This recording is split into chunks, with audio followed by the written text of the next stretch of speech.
नमस्कार, मैं हूं निकिता और आप देख रहे हैं सत्यहिंदी.com। चलिए एक नजर डालते हैं अब तक की सुर्खियों पर। कांग्रेस की भारत जोड़ो न्याय यात्रा का आज 13वां दिन है। 26 और 27 जनवरी 2 दिन के विश्राम के बाद आज रविवार 28 जनवरी से यात्रा फिर शुरू हुई। बता दें कि राहुल गांधी के नेतृत्व में जारी यह यात्रा इस समय पश्चिम बंगाल में मौजूद है। आज पश्चिम बंगाल के जलपाईगुड़ी से शुरू होकर यात्रा रात्रि विश्राम के लिए सोनापुर में रुकेगी। वहीं इस बीच कांग्रेस अध्यक्ष मल्लिकार्जुन खड़गे ने पश्चिम बंगाल की मुख्यमंत्री ममता बनर्जी को एक पत्र लिखा है।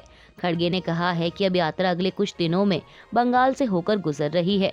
मुझे अवगत कराया गया है कि कुछ शरारती तत्व फिर से यात्रा में परेशानी पैदा कर सकते हैं। मैं आपसे अनुरोध करने के लिए लिख रहा हूं कि आप बंगाल में यात्रा को सुचारू रूप से निकालने और राहुल गांधी सहित सभी यात्रियों की सुरक्षा सुनिश्चित करने के लिए उचित निर्देश जारी करें।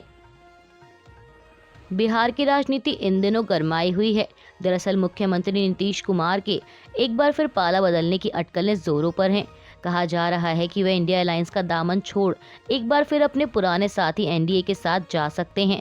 समाचार एजेंसी पीटीआई ने सूत्रों के हवाले से बताया कि नीतीश कुमार के आज रविवार सुबह मुख्यमंत्री पद से इस्तीफा देने की संभावना है।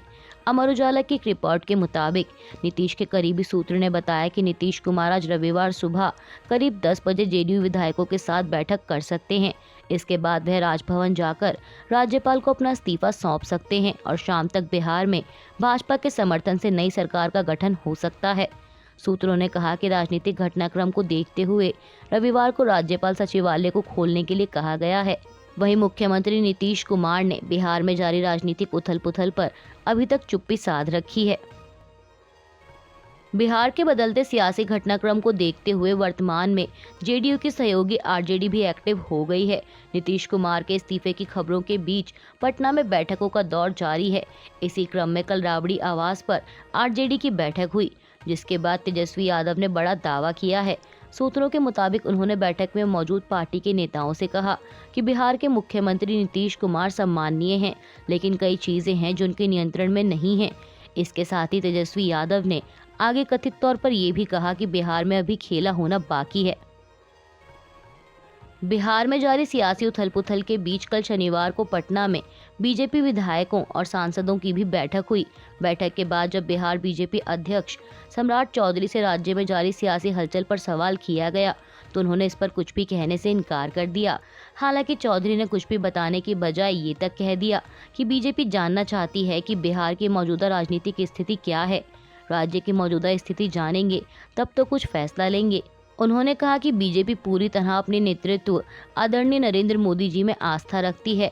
अब ऐसे में प्रधानमंत्री जी के पास कोई सूचना आएगी तभी तो हमें कोई जानकारी मिलेगी। सम्राट चौधरी ने कहा कि ना तो नीतीश जी ने इस्तीफा दिया है, ना किसी ने समर्थन वापस लिया है। पहले कोई बात होती है तभी तो कोई जानकारी होगी। झारखंड के मुख्यमंत्री हेमंत सोरेन की मुश्किलें कम होने का नाम ही नहीं ले रही। मीडिया रिपोर्ट्स के मुताबिक अवैध खनन मामले में ईडी ने उन्हें 10वां समन जारी किया है। वहीं समन जारी किए जाने के बाद सोरेन अचानक शनिवार देर रात नई दिल्ली के लिए रवाना हो गए। राज्य के एक अधिकारी की माने तो सोरेन की नई दिल्ली यात्रा की कोई योजना नहीं थी। मुख्यमंत्री अगले 3 दिन तक व्यस्त थे। 29 जनवरी को वे चाईबासा, 30 जनवरी को पलामू और 31 जनवरी को गिरिडीह में उनका कार्यक्रम तय था। खबरों के मुताबिक एक अधिकारी की माने तो वह कानूनी सलाह के लिए नई दिल्ली गए हैं। वहीं समन के बारे में जानकारी देते हुए ईडी के अधिकारियों ने बताया कि शनिवार को जारी 10वें समन में सोरेन से 29 जनवरी या 31 जनवरी को पूछताछ के लिए हाजिर होने को कहा गया है। सूत्रों के अनुसार सोरेन के पेश न होने पर एजेंसी खुद पूछताछ करने के लिए जा सकती है। बता दें कि ईडी ने पहली बार 20 जनवरी को सोरेन से 7 घंटों तक पूछताछ कर बयान दर्ज किया था। उस दिन पूछताछ पूरी नहीं होने पर नया समन जारी किया गया है। ज्ञानवापी पर एएसआई सर्वे रिपोर्ट को सार्वजनिक कर दिया गया है, जिसमें दावा किया गया है कि ज्ञानवापी परिसर में 32 ऐसी जगह प्रमाण मिले हैं, जिससे हिंदू पक्ष का दावा मजबूत होता है। वहीं रिपोर्ट में किए गए दावों को all India Muslim personal law board ने खारिज करते हुए कहा कि ये कोई निर्णायक सबूत नहीं है। बोर्ड ने आरोप लगाया कि एएसआई की इस रिपोर्ट ने समाज में अराजकता और असुरक्षा की भावना पैदा कर दी है। बोर्ड ने अदालत में दाखिल एएसआई की रिपोर्ट को मीडिया में जारी करने के लिए हिंदू पक्ष की भी आलोचना की और इसे अदालत की अवमानना करार दिया। बोर्ड ने यह भी आरोप लगाया है कि एएसआई जैसे अहम संस्थान सांप्रदायिक लोगों के हाथों का खिलौना बनकर अपना महत्व खो रहे हैं। विश्व हिंदू परिषद के अंतर्राष्ट्रीय कार्यकारी अध्यक्ष आलोक कुमार ने ज्ञानवापी की एएसआई सर्वे रिपोर्ट पर बयान जारी कर कहा है कि जो प्लेसेस ऑफ वर्शिप एक्ट है 1991 का, वो कहता है कि जिस धार्मिक स्थान की जो प्रकृति होगी वो बदली नहीं जाएगी। उन्होंने कहा कि मैं समझता हूं कि हम एएसआई रिपोर्ट द्वारा ये साबित कर सके हैं कि उस स्थान की प्रकृति मस्जिद की नहीं, अभी भी एक मंदिर की है। आलोक कुमार ने आगे विश्व हिंदू परिषद की प्रमुख मांगों का जिक्र करते हुए कहा कि हिंदू समाज को जिसको वजूखाना कहा जाता है उस जगह पर स्थापित शिवलिंग की सेवा और पूजा की अनुमति दी जाए। उन्होंने कहा कि हम इंतजामिया कमेटी से भी आग्रह करते हैं कि सब प्रमाण सामने आने के बाद अब यह अच्छा होगा कि वह स्वयं इस बात को कहें कि वह इस मस्जिद को किसी दूसरे स्थान पर, उपयुक्त स्थान पर आदरपूर्वक स्थानांतरित करने के लिए तैयार हैं और यह जगह हिंदुओं को सौंप दें। यदि वह ऐसा करते हैं तो उससे भारत के दोनों समुदायों के बीच एक सद्भावना का निर्माण होगा, शांति का निर्माण होगा और मस्जिद भी अपने विस्थापित स्थान पर आदरपूर्वक रह सकेगी। इसके लिए हम आगे के समय में प्रतीक्षा करेंगे। बिहार में नौकरी के बदले जमीन घोटाला मामले में लालू यादव परिवार की मुश्किलें बढ़ सकती हैं। दरअसल दिल्ली की एक अदालत ने राज्य की पूर्व मुख्यमंत्री राबड़ी देवी, उनकी बेटी और राज्यसभा सांसद मीसा भारती, एक अन्य बेटी हेमा यादव और अन्य अभियुक्तों को 9 फरवरी को पेश होने का आदेश दिया है।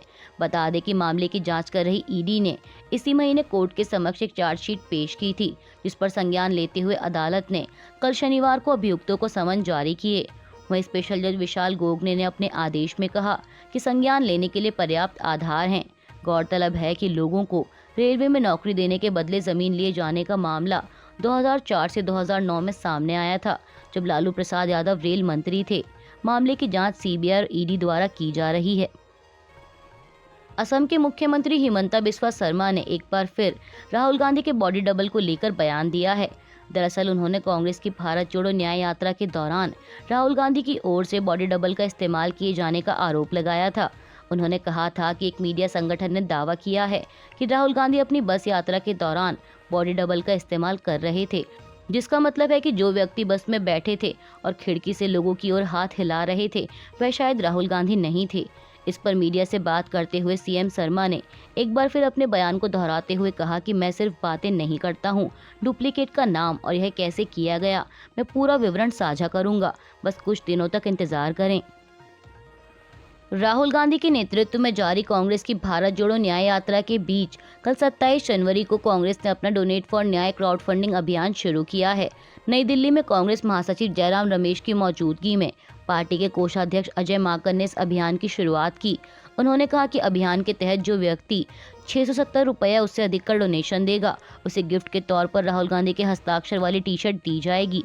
अजय माकन ने बताया कि जो लोग 67,000 या उससे अधिक रुपए डोनेट करेंगे उन्हें एक न्याय किट दिया जाएगा, जिसमें एक T shirt, bag, band, badge और स्टिकर होगा।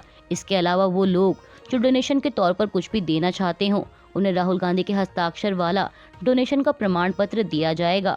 कांग्रेस नेता ने आगे कहा कि हम अपने कार्यकर्ताओं के जरिए पैसा जुटाकर चुनाव नहीं लड़ सकते।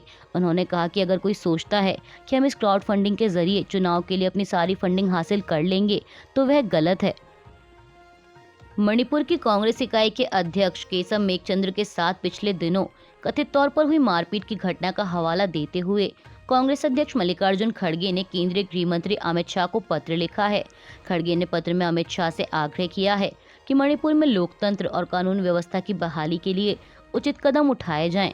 कांग्रेस अध्यक्ष ने लिखा कि 24 जनवरी 2024 को इम्फाल के ऐतिहासिक कांगला किले में मंत्रियों, सांसदों और विधायकों की एक बैठक बुलाई गई थी।